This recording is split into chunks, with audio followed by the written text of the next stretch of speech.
e falamos para ele fazer uma palestra motivacional. Normalmente, quando você faz um evento, você procura terminar o evento com um astral positivo, verdade? Mas aí, desta vez, a gente começou a pensar e chegou à conclusão de que contratar um palestrante profissional, a gente traía um cara de fora, que a gente tinha que ficar brifando o nosso setor, que eventualmente ele poderia ou não pegar a essência da coisa e transmitir a mensagem adequada para vocês empresários. Então o que a gente fez foi mudar um pouco esse foco desta vez e buscar a prata da casa, trazer alguém de dentro do setor que fale a nossa linguagem e que, acima de tudo, já vivenciou os momentos bons e ruins das locadoras ao longo de décadas e sabe a linguagem exata do que todos os senhores convivem no dia a dia. Quero convidar então o Adriano Donzelli para abordar o tema Nosso Setor tem Passado Positivo. Que futuro nos espera? O nosso amigo Adriano é empresário com larga vivência, como eu disse, no setor de locação de automóveis, já presidiu a ABLA, já presidiu a Fenaloc e também tem uma militância intensa em outros segmentos da economia. Adriano, por favor.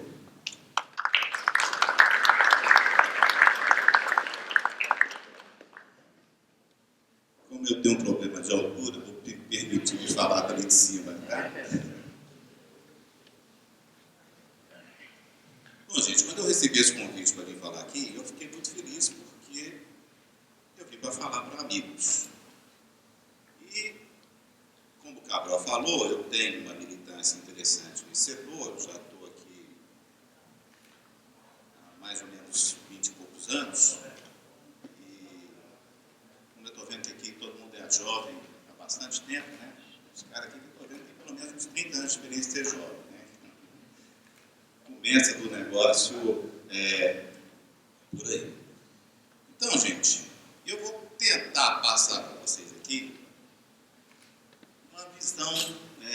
Nós tivemos grandes palestras aqui, coisas bastante interessantes, mas eu queria trazer um olhar diferente. Nós olhamos muito o nosso setor de fora para dentro. Eu queria olhar ele de dentro para fora. Primeira coisa que eu acho que a gente tem que pensar. Agora eu vou precisar de ajuda aqui. Lateral.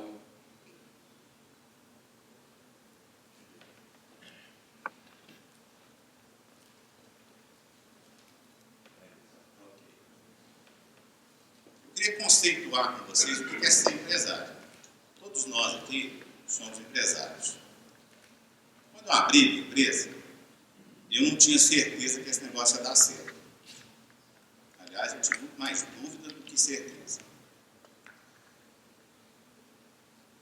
Quando a gente começa um negócio com essa dúvida, eu fiquei tentando achar um paralelo sobre isso. Como é que a gente entra num negócio, todo mundo conhece uma história de uma empresa que não deu certo, de uma empresa que fechou, e mesmo assim continua abrindo empresa diariamente.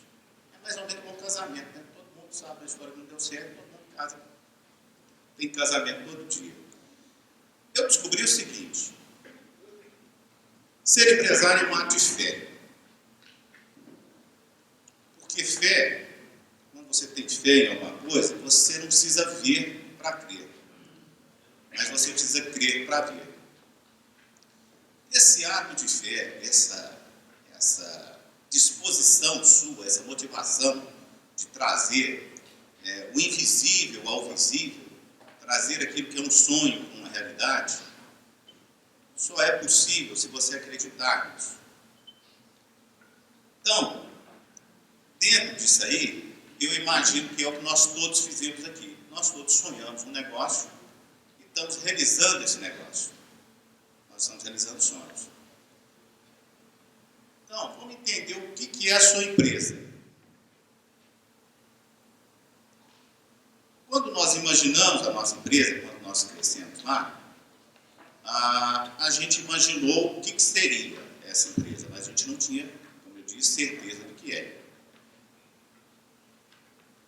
Quando a gente olha uma lagartixa ou um jacaré, quando os dois nascem, eles são muito parecidos. O desenvolver do tempo é que vai transformar uma lagartixa em lagartixa, um jacaré em jacaré. Agora, um jacaré adulto é muito diferente de uma lagartixa adulta. Porque nós, desse setor que estamos aqui e sobrevivemos a todas as crises que nós já passamos, eu olhando para essa plateia aqui, eu posso afirmar que aqui só tem jacaré. O que determina o que você fez foi as decisões que você tomou no início da sua empresa, não as decisões que você tomou agora.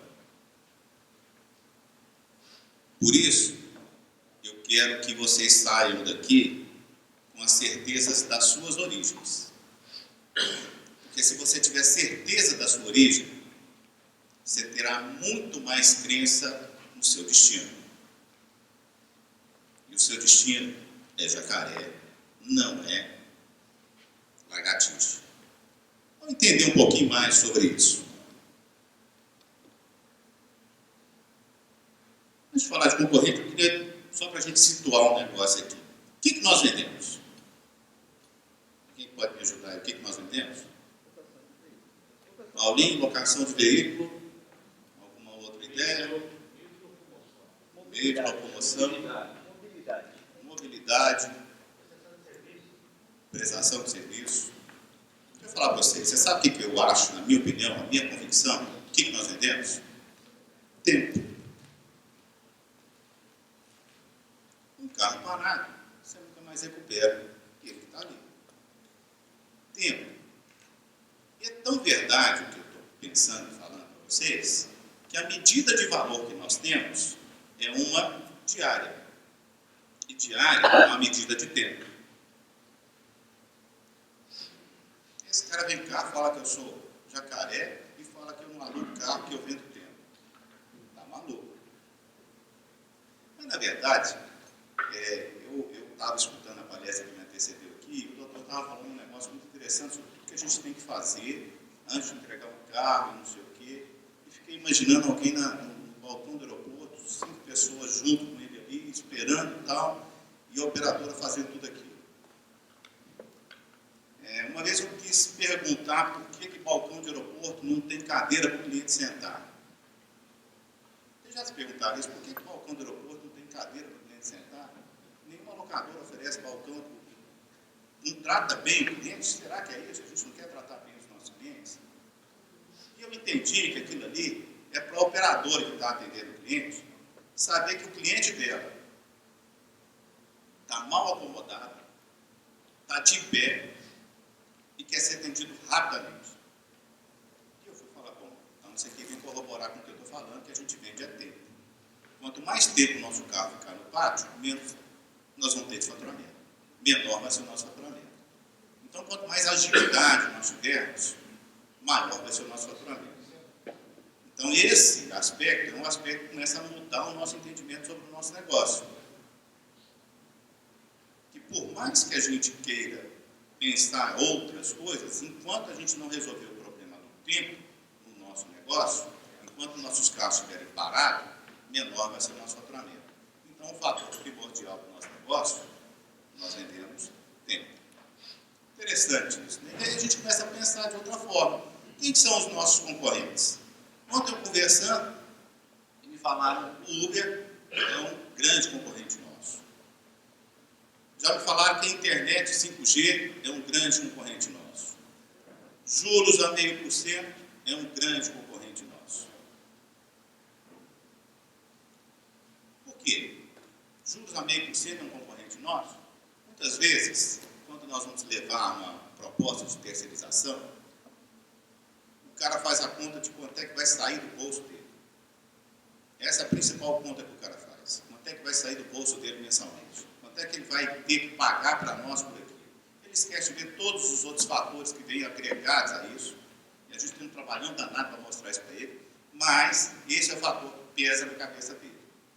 Se a gente deixar os financiamentos, os CDCs, a 0,5%, o nosso valor vai ficar menos competitivo com o valor dos financiamentos. Pode ser um concorrente? Pode ser um concorrente. Sério? Sério. Internet 5G. Conversando na semana passada e perguntando com uma pessoa que tem uma locadora do aeroporto, e ele me falou isso, falou assim, olha, a melhora na qualidade da internet tem feito com que várias empresas façam reuniões virtuais. Não está caindo mais, não está, você tem uma qualidade de som, você tem isso e aquilo. As reuniões não estão acontecendo mais, não estão juntando todos os executivos num único lugar e fazendo uma reunião. Mas as reuniões virtuais estão acontecendo com maior frequência. Isso tem feito o pessoal viajar mais e, consequentemente, o nosso aluguel diário está caindo. Eu nunca tinha pensado nisso. Cara, você sabe que isso é uma verdade. Uber é a mesma coisa. Então, a gente está vendo muito dos nossos concorrentes em lugares errados. Então, eu queria que você olhasse para o cara que você olhava aí e perguntasse se ele é seu concorrente. Perguntasse para si mesmo se ele é seu concorrente ou não. Por quê? Porque será que é? Será que esse é o cara que a gente tem que combater a concorrência? E será que ter concorrente é ruim? Se a gente buscar pela etimologia da palavra, concorrer. Concorrer é correr com. Quando você está correndo com alguém, você tem alguém que é adepto aqui de fazer ginástica, corrida de manhã, de tarde e tal. Quando você está correndo com alguém, essa pessoa te estimula a correr. Quando você está correndo sozinho, que fica chato. Você não tem parâmetro para se comparar. Hora você está na frente, hora você está atrás, você tem um cara que está seguindo ali, ele está liderando o processo, ele está acompanhando, não sei o quê. Quando você não tem concorrente, isso vira um problema. Por quê? Você não sabe se você está rápido demais, devagar demais. E eu vou dar um exemplo disso.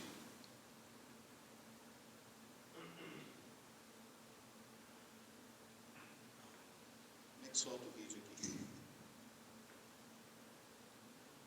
Amigo da informática, me ajuda. Esse vídeo é bom.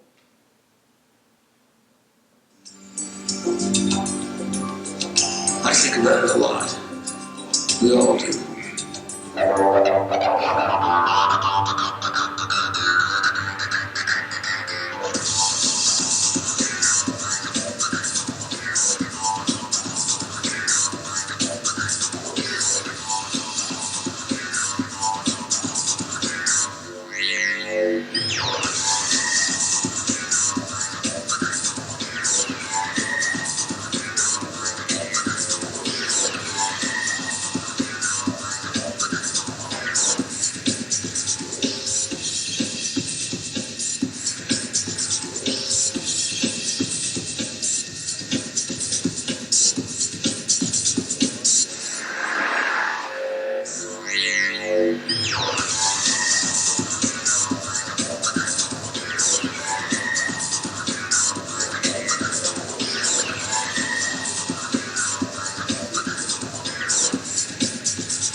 Isso, ele fala o seguinte, ele fez eu descobrir um piloto que eu não sabia que existia em mim. Será que nossos concorrentes também não podem nos ajudar a descobrir como ser melhor, como fazer melhor?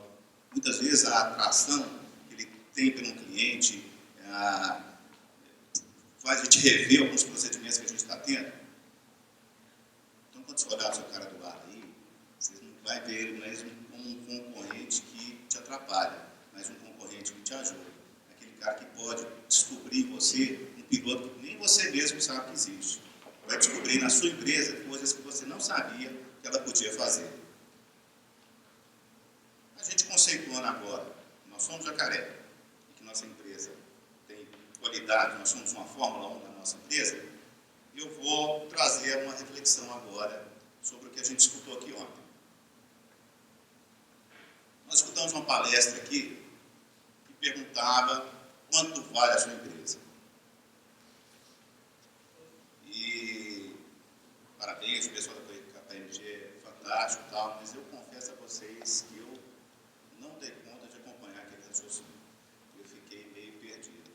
Eu sou economista, tenho especialidade em finanças, mas fiquei meio confuso naquilo ali, porque muitas vezes a gente fica meio atrapalhado com aquela sopa de letrinhas, daquelas fórmulas, não sei o quê.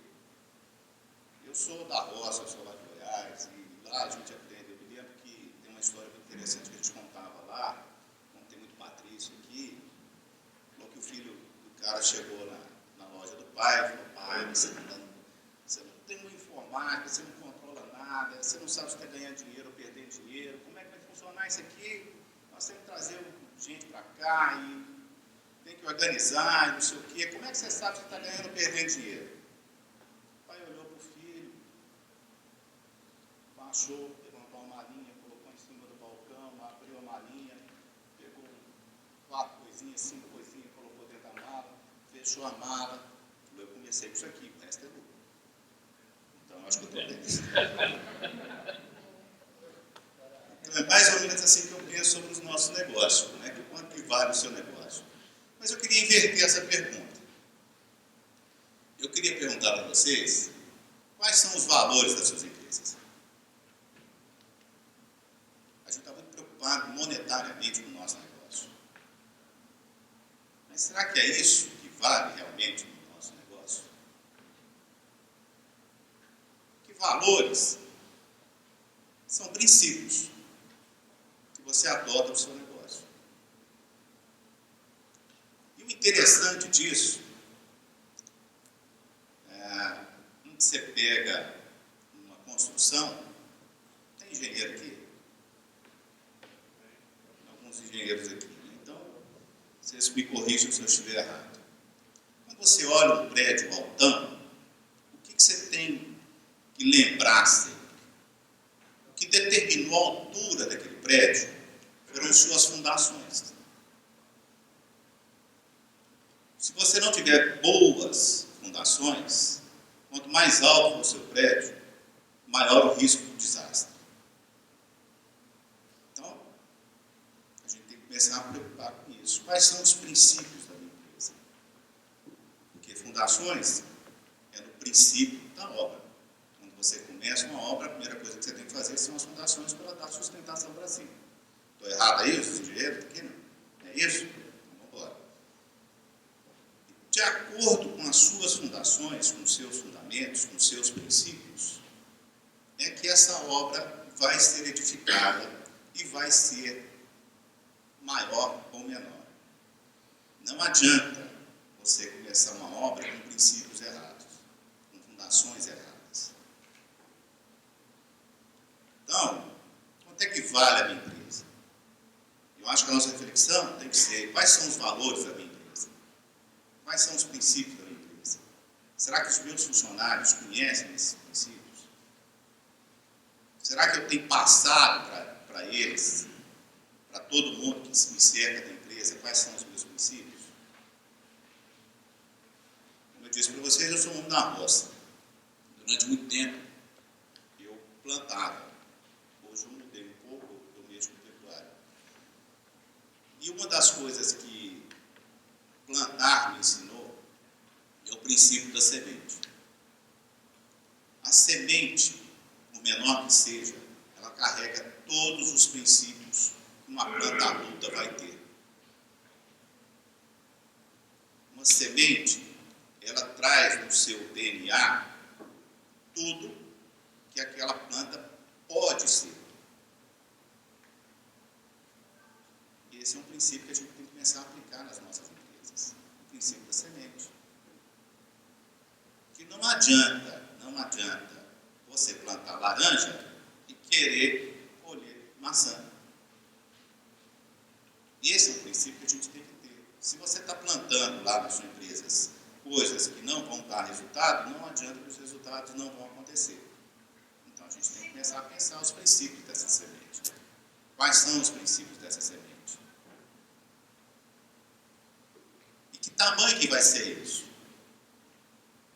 Eu respondo para vocês o seguinte, olha, quantas laranjas cabem numa semente de laranja? Todas as laranjas que você pensar. É só uma questão de tempo, de processo. Então, a primeira palestra que eu queria falar para vocês, repetir ela para vocês, é quanto que vale a sua empresa, a gente começar a pensar quais são os valores da minha empresa. O que vale na minha empresa. Nós tivemos uma palestra fantástica aqui, extremamente educativa, que falava para nós como é que fazia um balanço para conseguir crédito.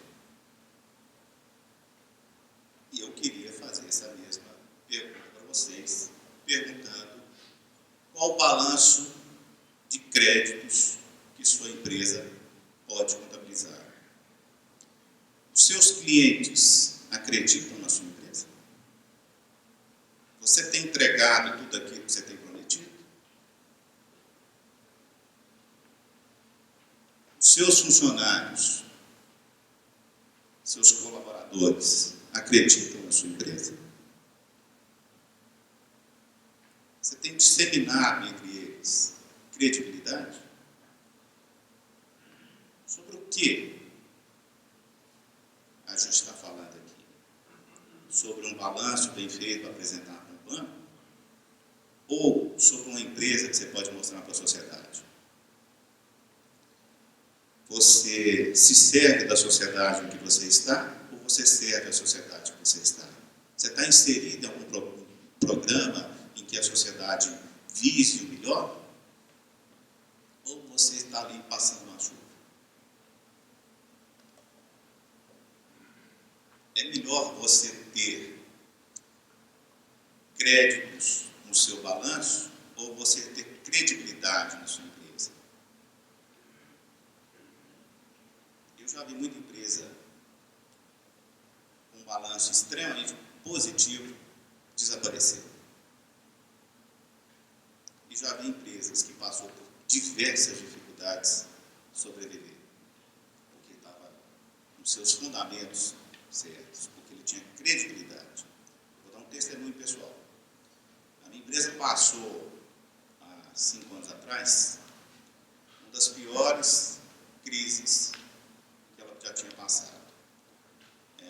Os meus 4 maiores clientes seguidamente pediram recuperação judicial. Isso representava 50% do meu faturamento. Ou seja, em questão de uma semana, eu perdi 50% do meu faturamento. As minhas despesas continuaram as mesmas. E eu não podia nem tirar os carros do cliente, porque nas sentenças que os juízes estavam dando, eu ficava impedido, inclusive, de retirar os carros.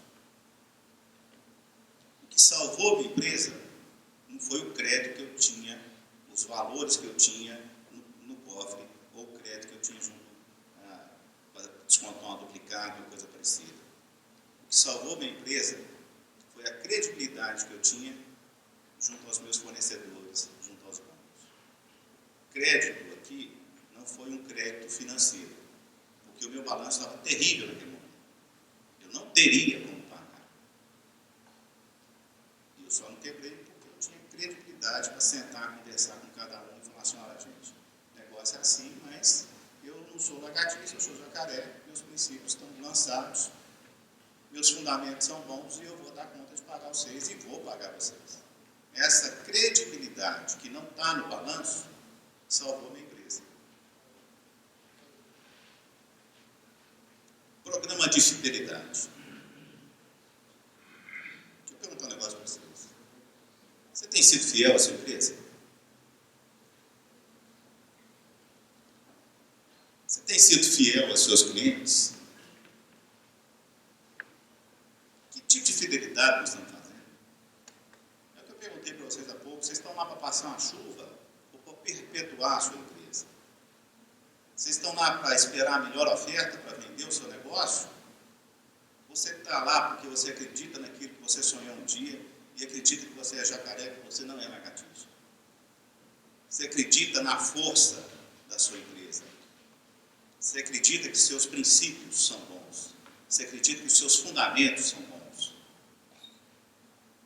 Que tipo de fidelidade nós estamos falando? Você tem cumprido uma agenda, priorizado uma agenda, ou tem agendado as suas prioridades? Você tem parado para olhar e perguntar o que é prioritário dentro da minha empresa para me cuidar, ou você está escravo de uma agenda? Nem mesmo é você que faz. Quem é que comanda o seu negócio? Quem está à frente disso? Que tipo de fidelidade nós estamos falando? Agora que a gente já sabe o que nós somos, que tipo de empresa nós temos, como é que funciona o nosso negócio, eu vou convidar vocês para embarcar dentro de um carro. Todos aqui mexemos com carro, então eu vou convidar vocês para embarcar dentro desse carro. E nós vamos entender um pouco, de uma maneira lúdica aqui, porque a gente entra dentro de um carro todos os dias. Então vou fazer uma analogia aqui para vocês entenderem o que eu penso sobre como é que eu domino a minha empresa quando eu entro para dirigir. Primeira coisa que eu acho interessante, o nosso retrovisor. O nosso retrovisor, ele serve para nos dar uma referência de tudo que nós já passamos. Mas, dentro do carro, a gente tem um retrovisor pequenininho e um para-brisa enorme. Porque o nosso passado não garante o nosso futuro, mas o para-brisa nos dá uma visão de futuro. Eu fiz uma brincadeira aqui e perguntei para todo mundo qual que é, se essa era a pior crise que o setor estava passando. E a grande maioria falou, essa é a pior crise que o setor está passando. Nunca vi nada igual, terrível, 30 anos nesse negócio, nunca vi nada. Vou contar para vocês, você sabe qual é a pior crise do setor? A que ele está vivendo. Sempre vai ser. Na hora que a gente sair dessa crise aqui, a próxima que vier, ela vai ser pior. Não é porque ela vai ser maior ou menor, mas é porque a gente vai estar vivendo ela. O que eu estou falando para vocês é o seguinte, essa crise vai passar. E aquilo que não nos matar vai nos fortalecer. E olha, eu me lembro, assim, muitos de vocês aqui viraram aquela virada do dólar que era 1 por 1 e ele virou de um dia para a noite 2 por 1. Acho que metade do que estava ali pensou que ia quebrar naquele dia. Falou, olha, eu não vou dar conta, esse negócio não dá certo, não tem conta que fecha, tal, e partimos para negociar com o banco, partimos para negociar com o outro. Portanto, você dobrou a sua conta de um dia para o outro, e o seu patrimônio caiu, porque o valor também era menor para você vender os seus carros. Então, você dobrou a dívida e dividiu o patrimônio. Caramba, nós sobrevivemos. Nós estamos aqui, nós somos jacarés. E sempre vai ser assim. Tem um monte de mulher aqui. Você sabe por que mulher tem o seu segundo filho? Alguém quer arriscar responder? É porque ela esqueceu a dor do parto do primeiro. Senão ela não arriscava o segundo. A pior crise é a que a gente está vivendo. E nós vamos superar. Tenha certeza disso. E de forma a que nós vamos sair fortalecidos dela. Porque nós estamos vivendo coisas que nós não sabemos como sobreviver, mas nós vamos sobreviver. E isso vai nos fortalecer, porque se vier outra coisa dessa forma, nós vamos saber o caminho de sair. Então, nós temos um retrovisor pequenininho para olhar para o passado, mas um para-brisa grandão para olhar para o futuro. Amanhã, a hora que você entrar no carro e vai embora daqui, se você for ajeitar o retrovisor, você vai lembrar que eu falei isso para você. O seu passado não determina o seu futuro. O seu passado te orienta. Mas é o seu para-brisa, a sua visão para o futuro, é que vai determinar o que você é e o que você quer ser. Dirigir. Essa palavra é boa porque ela pode ser aplicada em vários momentos. Você dirige o seu carro, você dirige a sua empresa, você dirige um monte de coisa. Então, quando você entrar dentro do seu carro e pôr a mão no volante, você vai dirigir. Mas isso serve também para a sua empresa. Lá, você que está dirigindo. Você que está conduzindo as pessoas da sua empresa. Elas dependem de você e da sua condução, do seu discernimento. Assim como as pessoas que entram no seu carro dependem do seu discernimento, do seu bom senso, da sua sabedoria em dirigir. Porque se você bater um carro, entrar, fazer uma estribulia qualquer e bater o carro, todos os seus passageiros sofrem a consequência do seu ato. Na sua empresa também é assim. Quando você está no volante da sua empresa, todo mundo que está ali sofre consequência das suas decisões, dos seus atos.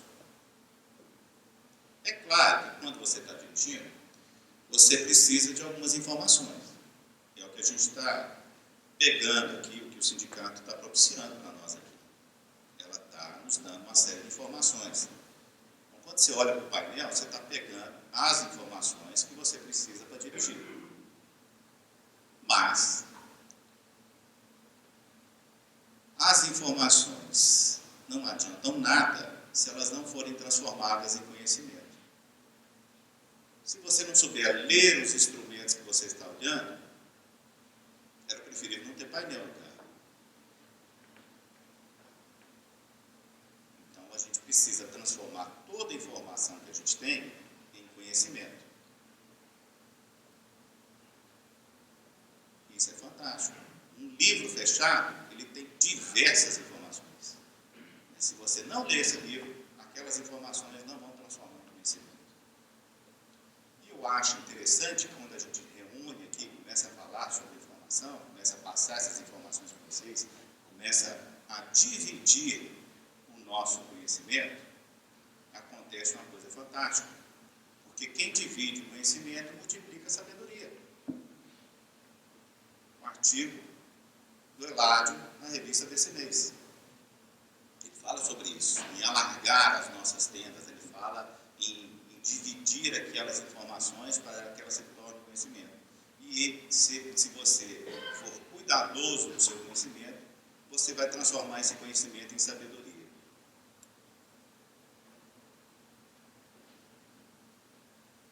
O que é transformar conhecimento em sabedoria?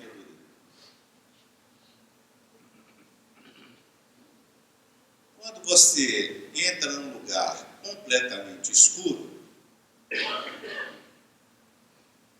você está nas trevas ali, você não sabe, você vai entrar assim, você quer apagar todas as luzes, estiver de noite, nós vamos entrar tropeçando, tal, por mais que a gente tenha na memória que alguma coisa, a gente não vai saber onde a gente está. Tá? Então, a gente pega e transforma, acende uma luz. Se a gente acender uma luz, tudo aquilo que era estranho, confuso e perigoso está dominado. Conhecimento é luz. E a gente costuma confundir escuridão. É o contrário de luz? Não é. Escuridão é a ausência de luz. Não tem escuridão, por maior que seja, que sobreviva a um palito de fósforo riscado, porque ali você começa a enxergar. Então, não se preocupe. Não é o tamanho do conhecimento que vocês vão levar aqui, mas é o uso desse conhecimento que vocês vão fazer aqui. E como nós estamos fazendo analogia com o mencionaram, o conhecimento é aquele que pode iluminar a estrada que você tem que seguir. É transformar o que vocês aprenderam aqui numa luz para o seu futuro. Lembra que a gente falou aqui que retrovisor olha para o passado? Por que o farol está na frente? Porque ele está do lado do para-brisa.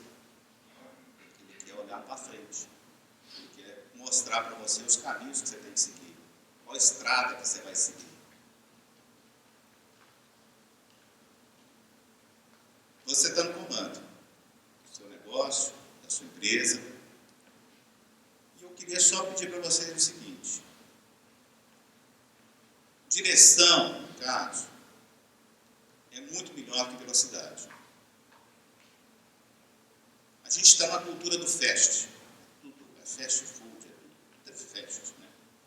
Eu, como eu disse a vocês, eu sou jovem há mais tempo, e eu fico indignado quando meu filho reclama da velocidade da internet, que ele pegou o celular, o tablet dele lá, e eu fico, cara, deixa eu te falar um negócio. Quando eu comecei com esse negócio de internet, era discada. Todo mundo já pegou aquele barulho e ficava lá e tal, demorava. Para baixar um filme, eram horas.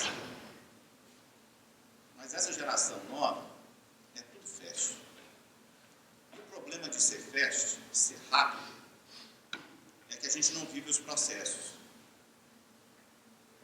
A gente quer os resultados sem sofrer os processos.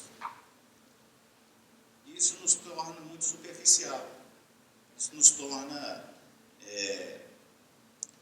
de alguma forma, rasos. Hoje em dia, você não tem... o especialista é aquele que sabe muito de muito pouco, né? Hoje você tem um generalista, que ele sabe muito pouco de tudo.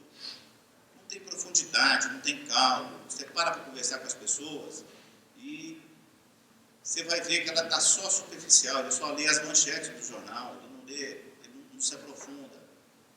E a gente tem que parar com isso. Nem sempre velocidade é que vai determinar o rumo da sua empresa. A direção é muito melhor que a velocidade. Se você estiver indo rápido no lugar errado, quanto mais rápido você for, pior é. Inverte o processo. Para, pensa, analisa. Qual o lado que eu quero ir? Como que eu vou fazer esse negócio? É bom ou ruim? Eu só quero botar o carro para rodar ou eu quero ter lucratividade?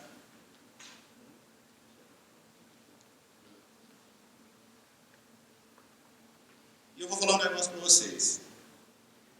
O seu negócio está na sua mão. E ele não podia estar em lugar melhor. Comanda-se, a direção é sua. E você que sonhou com ele. Você que quis que ele acontecesse. É você que vai dar o destino dele. Porque você sabe a origem dele. Você sabe como é que você fez para chegar lá.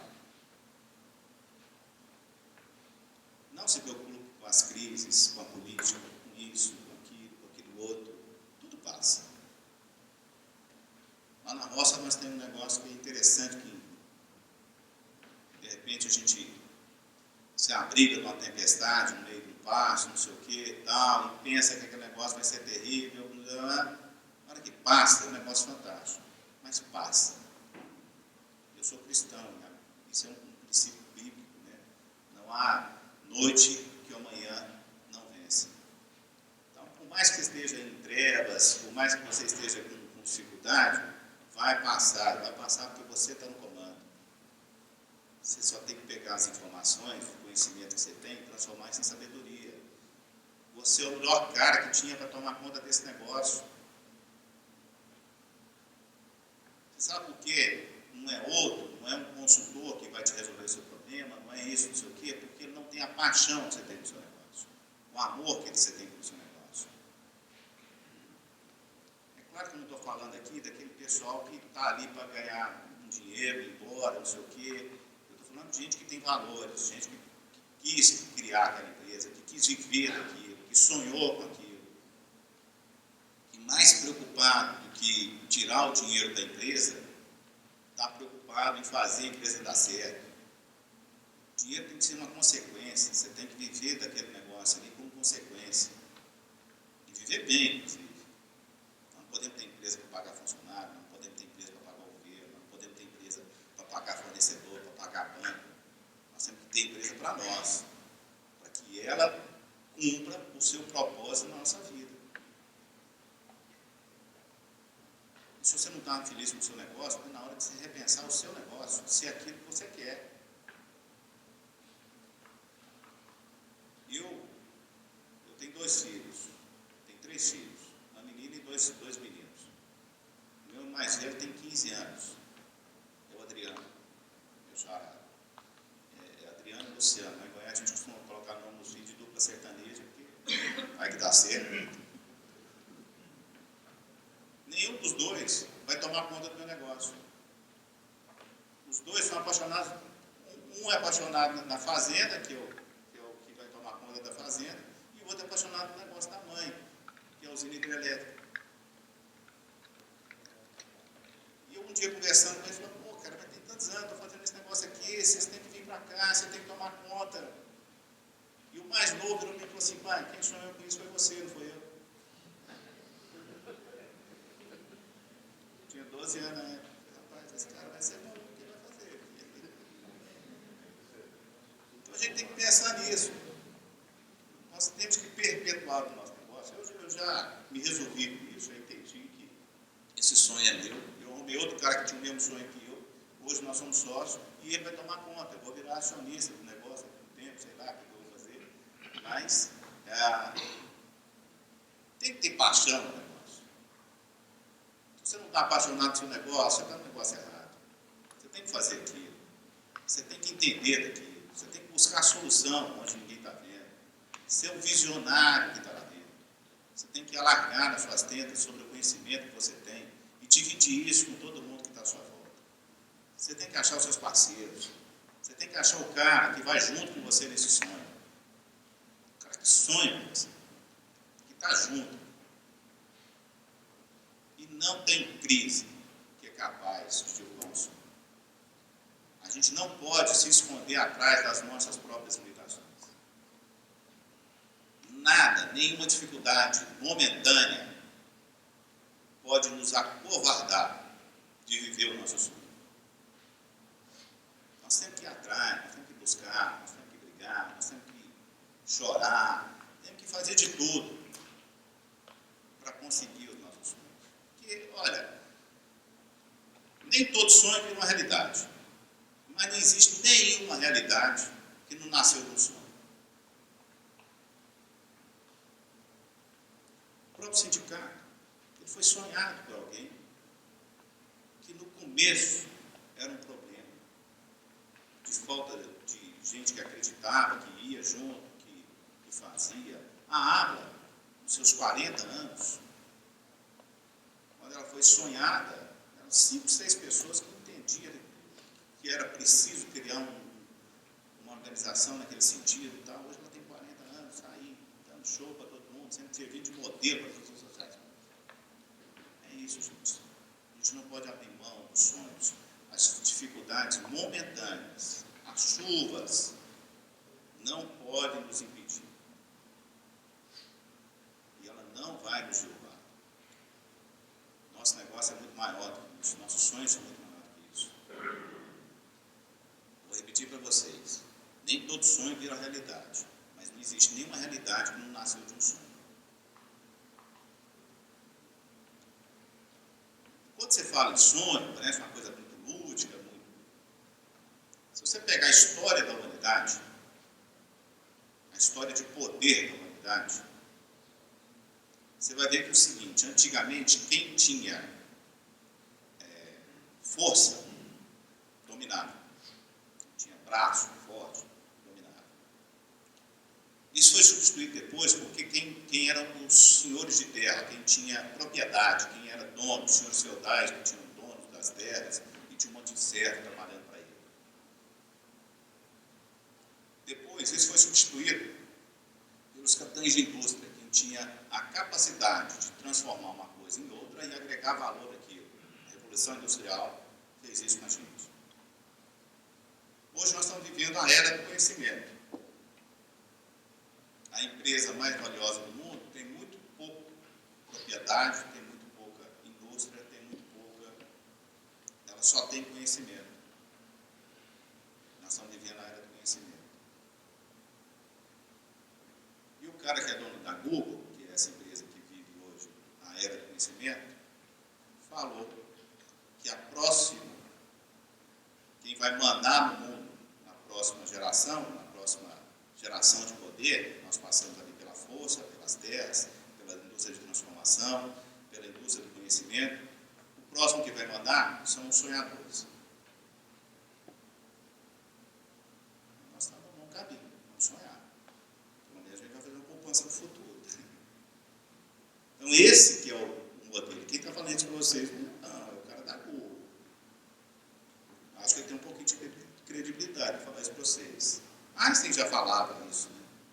Imaginação é muito melhor do que conhecimento.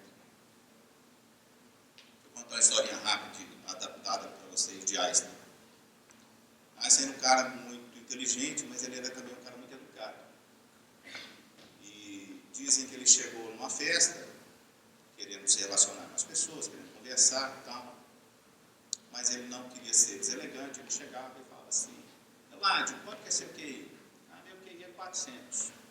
Aí ele falava sobre física quântica, sobre teoria da relatividade e tal. Chegava assim: Flavinho, quanto que é seu QI? Meu QI é 200.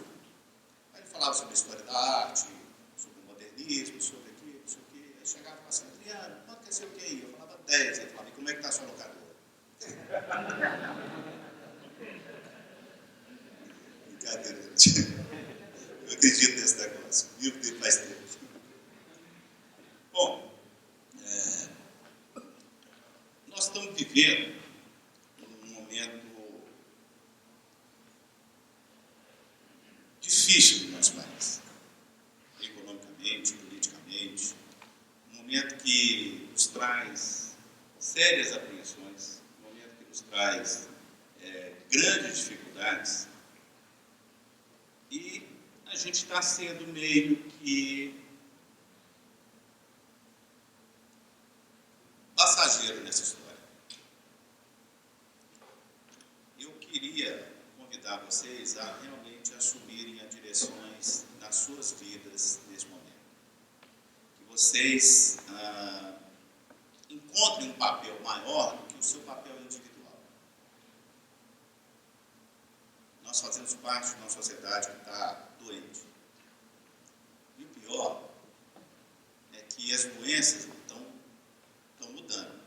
Hoje, para todas as doenças que existem, se não tem cura, tem tratamento. Mas algumas doenças, que são as doenças da alma, a gente fica muito à mercê. É muito difícil você curar uma depressão profunda.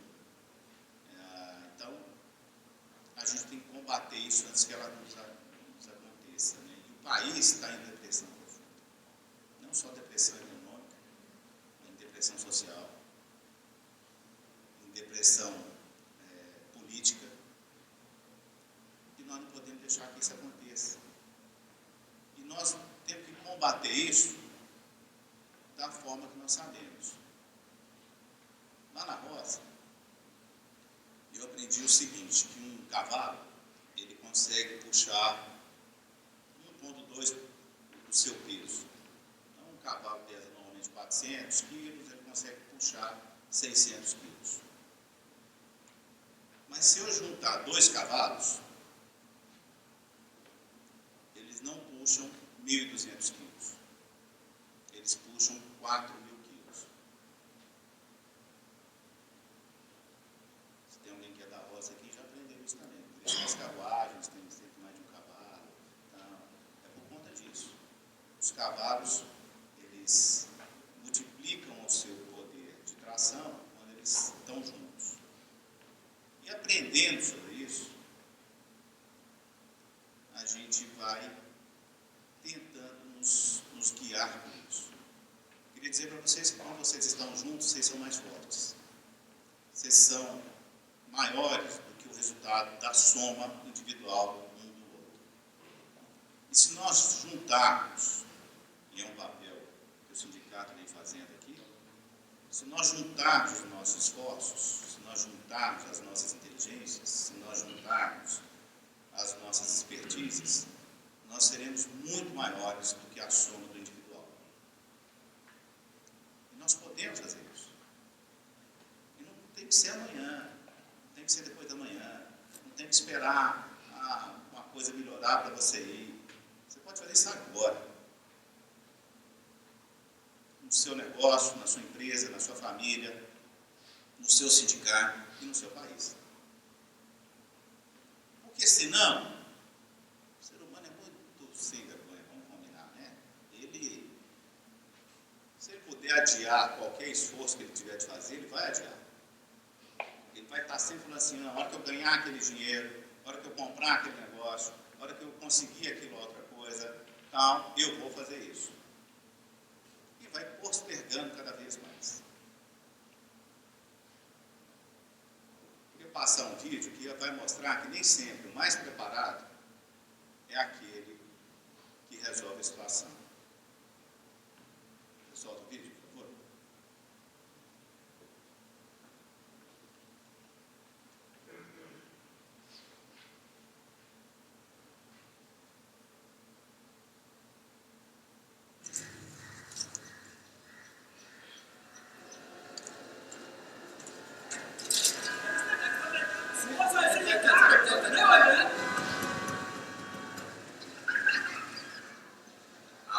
Sir आपके लिए उस पार कार का इंतजाम किया है सर।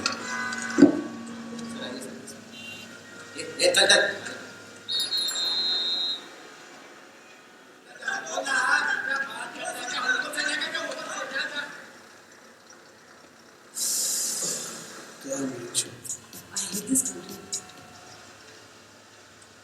कुछ करो ना।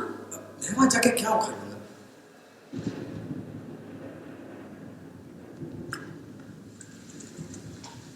कैसे जाने बूंदे आई, जाने कैसा दर्द लाई, सामने क्या है ये तेरे, क्यों रुका है तू बता दे।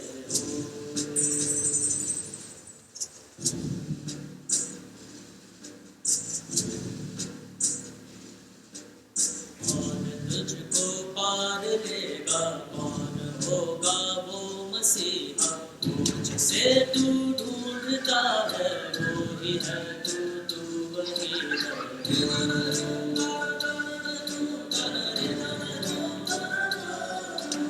तुझ में तेरा रास्ता है, तुझ में तेरा है सहारा, तू ही तुझको पार लेगा, तू ही है तेरा किनारा।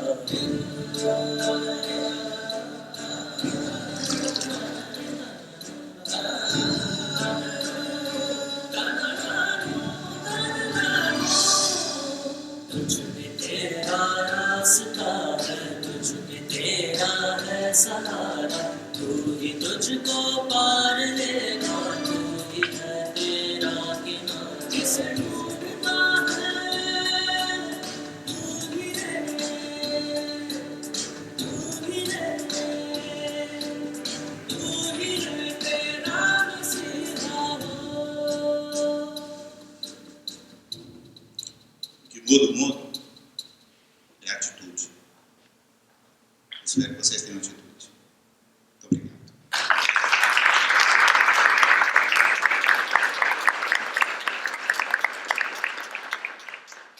Muito obrigado, Adriano, por suas palavras aí de motivação e incentivo aos empresários aqui presentes. Ok? Muito bem. Para a gente, então, finalizar os trabalhos desta nossa segunda convenção, queria convidar o nosso presidente Eládio, que vai dirigir algumas palavras aos senhores.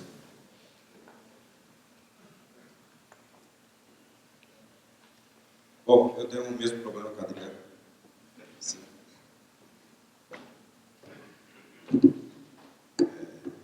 Bom,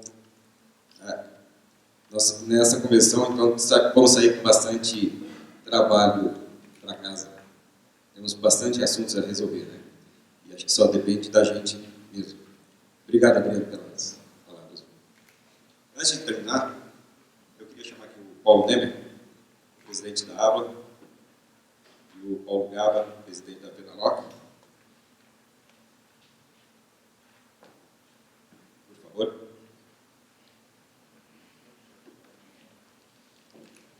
Hoje estamos empossando 2 delegados que vão nos representar na região. Um é o Jarbas, o Marcelo Fernandes, o Jarbas pela região de Vale do Paraíba e Litoral, e o Marcelo Fernandes na região de Ribeirão. Queria chamá-los aqui, vai receber uma placa do nosso presidente Paulo Nemer e Paulo Gaba. Por favor.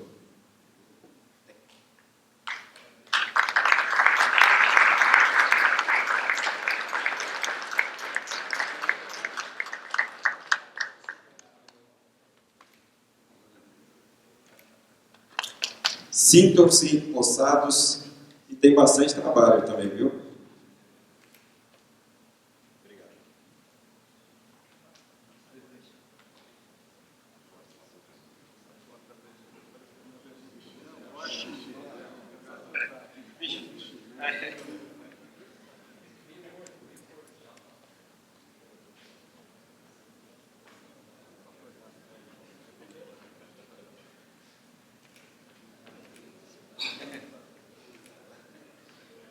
Bom, pessoal, obrigado, então. Vamos agora usufruir do nosso hotel. Temos bastante eventos. Nós temos ainda a parte esportiva, temos agora o almoço, temos bastante descontração. E quero também agradecer aos nossos patrocinadores que foram fundamentais na realização desse nosso evento. A Volkswagen, de novo, a Renault, a Seg Plus, Personal Car, a Ford, Chevrolet e Fiat. Obrigado.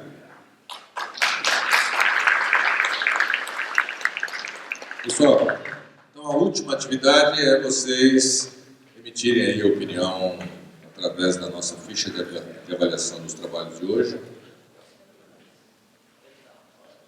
que é, como eu disse ontem, um passaporte para sair. Não é obrigado se identificar, aqueles que quiserem se identificar podem fazê-lo, mas o objetivo é de nós captarmos sugestões para que possamos aperfeiçoar os nossos futuros eventos.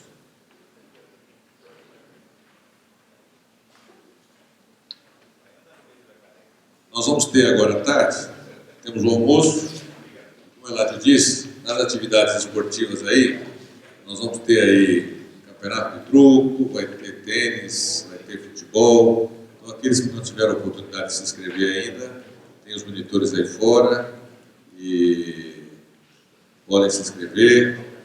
Eles vão organizar esses processos que deverão acontecer no decorrer da tarde de hoje.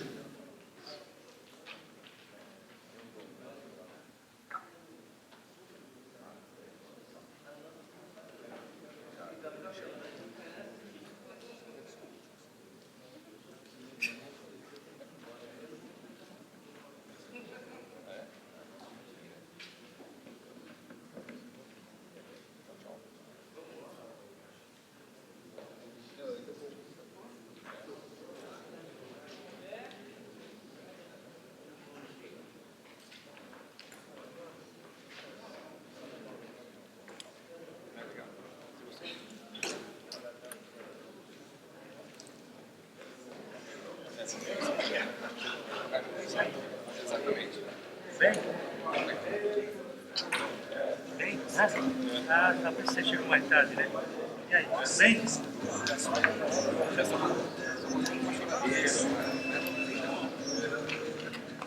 Passou a calcinha, né?